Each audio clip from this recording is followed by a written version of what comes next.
Hello guys. आज है 2 नवंबर 2025। Second day है मेरा बुक रीडिंग का। और आज डिस्कस करेंगे हम फिफ्थ सिक्स्थ और सेवन्थ चैप्टर के 10x रूल के। ठीक है। तो पहले डिस्कस किया था अपन ने व्हाट इज़ सक्सेस। सक्सेस के अंदर ग्रैंड कार्डन ने 3 चीज़ बताई थी। Success is important and success is your duty. Third था there is no shortage of success. तो फिफ्थ चैप्टर इसी चीज़ के ऊपर बेस्ड था कि there is no shortage of success. Success की कोई शॉर्टेज नहीं होती है। ठीक है। जैसे कि आप मान के चलो, जैसे सक्सेस अगर किसी ने पाली है तो इसका मतलब ये नहीं है कि सक्सेस ख़त्म हो चुकी है। ठीक है। अगर किसी ने 100 करोड़ का बिज़नेस करा है, 1000 करोड़ का बिज़नेस करा है, तो इसका मतलब ये नहीं है कि जिन 10 जने ही हैं जिनको वो बिज़नेस करना था। बाकी जने भी हो सकते हैं कि वो उतने का बिज़नेस कर सकते हैं। ठीक है। जो शॉर्टेज नहीं होती है, कुछ चीज़ें ऐसी होती हैं कि आप किसी रेस के अंदर रन कर रहे हो। ठीक है। तो आप जा कर के वहाँ हार जाओ। ठीक है। हार जाओ या फिर सेकंड आ जाओ। ठीक है। तो सक्सेस उसके लिए वो हो सकता है कि फर्स्ट है, वो लिमिटेड है, लेकिन वो सक्सेस लाइफ में इतना मैटर करती नहीं है, इवन तो कि वो ओलंपिक्स है। ठीक है। तो जिस फील्ड के अंदर, जिस समुद्र में हम उतरे हुए हैं ना, कि अपने को लाइफ में कुछ बेटर करना है, फाइनेंशियली कुछ अचीव करना है, कुछ कार्स बाय करनी है या कुछ होम्स बाय करने हैं। ठीक है। तो उसके लिए कोई सक्सेस की शॉर्टेज नहीं है। ठीक है। आप जैसा घर बनाना चाहते हैं वो बन सकता है, तो उसकी कोई कमी नहीं है। ठीक है। तो ये पूरा चैप्टर इसी के बारे में था। ठीक है। देन सिक्स्थ चैप्टर के अंदर है एज्यूम कंट्रोल फॉर एवरीथिंग। ये थोड़ा सा बिटर ट्रुथ बताया है इन्होंने, ग्रैंड कार्डन ने। Assume control for everything. ठीक है। ये चीज़ ऐसा है कि इसके अंदर बताया it is equally impossible to do something positive when you are spending your time making excuses. ठीक है। कुछ भी चीज़ हो, वो उसका रीज़न जो होता है ना, उसके अंदर रीज़न हम ही होते हैं। समझ रहे हो आप इस चीज़ को? यानी कि अगर आपकी बिल्डिंग के अंदर लाइट चली गई है, ठीक है, तो उसके पीछे किसी का रीज़न हो नहीं हो, उसके अंदर तुम्हारा इन्वॉल्वमेंट होना चाहिए, उसके ऊपर तुम्हारा कंट्रोल होना चाहिए। मान के चलो लाइट चले गई है, तुम बोलो कि हमारा कंट्रोल नहीं है, इलेक्ट्रिसिटी पावर हाउस को बोलना पड़ेगा, वो सही करके जाएंगे, ऐसा वैसा। सपोज़ करो 3 दिन की लाइट जाएगी, फिर क्या करोगे? फिर तो आपको जनरेटर का अरेंजमेंट करना ही होगा ना। तो एवरीथिंग इज़ कंट्रोल्ड। ठीक है। तुमको कंट्रोल करना ही पड़ेगा एवरीथिंग को, हर एक चीज़ को। ठीक है। अगर आपकी कंपनी में कोई किसी चीज़ का ड्रॉबैक आ रहा है तो उसके अंदर आपको इन्वॉल्व होना पड़ेगा। ये सारी चीज़ें नेक्स्ट चैप्टर में वो डिस्कस करेंगे।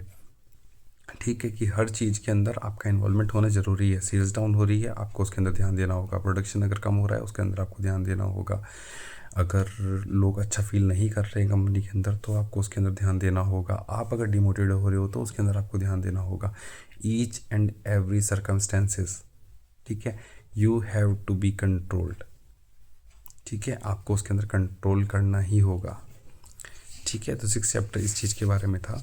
7th चैप्टर के अंदर बताते हैं वो 4 डिग्रीज ऑफ एक्शन, वो डिस्कस करते हैं 4 डिग्रीज के बारे में जो एक्शंस की है। ठीक है। इसके अंदर वो क्या चीज़ बताते हैं, 4 डिग्री कौन सी है? फर्स्ट है डू नथिंग। ठीक है। सेकंड है रिट्रीटेड। ठीक है। थर्ड है taking normal level of action. Fourth one is massive action. ठीक है। फर्स्ट तो है डू नथिंग, जो लोग कुछ नहीं करते वो इस कैटेगरी में आते हैं, एक्शन के नाम पे वो कुछ ही नहीं लेते। ठीक है। और रिट्रीटर भी सेम ही कैटेगरी होती है, प्लस वो लोग होते हैं कि जो चीज़ कर रहे हैं, ठीक है, कर रहे हैं, वो ना तो कुछ इम्प्रूव करना चाहते हैं, ना कोई चीज़ उनको वो चीज़ ख़राब करते जा रहे हैं, तो ना वो उसको हटाना चाहते हैं। वो जैसी लाइफ चल रही है उनकी, वो चलाते जाते हैं। ठीक है। थर्ड है just normal level of action. ठीक है। जो नॉर्मल एक्शन लेते रहते हैं, मोस्ट ऑफ द पीपल जो ठीक ठाक कर रहे हैं अपनी लाइफ में, ठीक है, वो नॉर्मल एक्शन टेकर ही हैं। आप, मैं, सबके सब नॉर्मल एक्शन टेकर हैं। जो कुछ अच्छा भी कर रहे हैं ना अपने जीवन में, वो भी नॉर्मल एक्शन टेकर हैं। ठीक है। क्योंकि जो फोर्थ कैटेगरी बताई है ना इन्होंने, मैसिव एक्शन की, वो अल्टीमेट ही है। अगर वो चीज़ कर ली तो 10x या 100x करना बहुत ईजी हो जाता है। ठीक है। जैसा उन्होंने खुद ने भी करा है 100x, लेकिन उन्होंने बताया 10x ही है। ठीक है। तो पहली 2 कैटेगरी के अंदर तो सीधे सीधे बोलते हैं कि ये लोगों का ज़्यादा टाइम तक चलने वाला नहीं है, वो फेल होने ही है, एक ना एक दिन फेल होने हैं। ठीक है। ये जब चीज़ मैं रीड कर रहा था तो फर्स्ट कैटेगरी में मेरे को लग रहा था मेरे कुछ कैरेक्टरिस्टिक हैं जो उसके अंदर शो हो रहे हैं, ठीक है। सेकंड रीड कर रहा था तो सेकंड के अंदर भी सेम फीलिंग आ रही थी, थर्ड कर रहा था थर्ड के अंदर भी थोड़ा बहुत मेरे को यही लग रहा था। बट जो एक प्रॉपर मोटिवेशन आ रहा था ना वो फोर्थ कैटेगरी को रीड करने के बाद आ रहा था। जो फोर्थ डिग्री ऑफ एक्शन है ना वो है मैसिव एक्शन।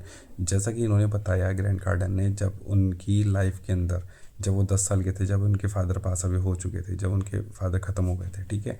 उसके बाद में इन्होंने जो वेंचर स्टार्ट करे थे उसके अंदर उन्होंने इतना ज़्यादा उन्होंने मेहनत किया था, कोल्ड कॉल किए थे, कोल्ड कॉल को अटेंड किया था, विज़िट किए थे काफ़ी सारी फैक्ट्रीज़ और बिजनेसेस, एंड देन उसके बाद में इन्होंने ईमेल्स करे थे काफ़ी सारे, मतलब कि इन्होंने ये भी बताया टेक्सास के अंदर ये गए थे उधर जहाँ पे इनके पास एक भी क्लाइंट नहीं था। इन्होंने 2 वीक्स के अंदर 40 क्लाइंट्स को इकट्ठा कर लिया था, यानी अननोन लोगों से मिलकर के 40 क्लाइंट बेस कर लिया था। और इनका 40 क्लाइंट बेस का मतलब है इनका छोटा टिकट साइज़ नहीं होता, काफ़ी बड़ा होता है।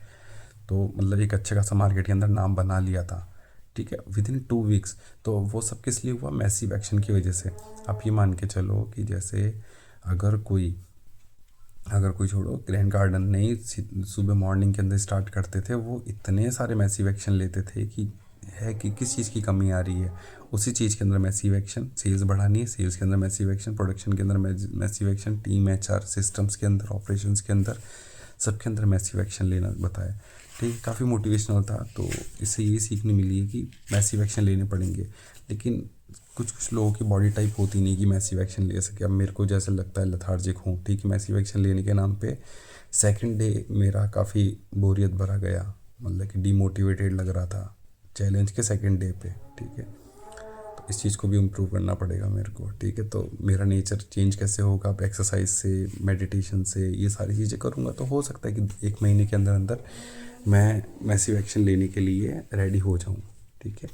तो अभी 7th चैप्टर कंप्लीट हो चुका है, कल से डिस्कस करेंगे 8th चैप्टर के बारे में, ठीक है। 8th चैप्टर है average is a failing formula. अगर एवरेज करते रहोगे तो फेल होते रहोगे। इसको अपन कल रीड करेंगे और कल ही इसके ऊपर वीडियो अपलोड करेंगे। जब तक के लिए थैंक यू।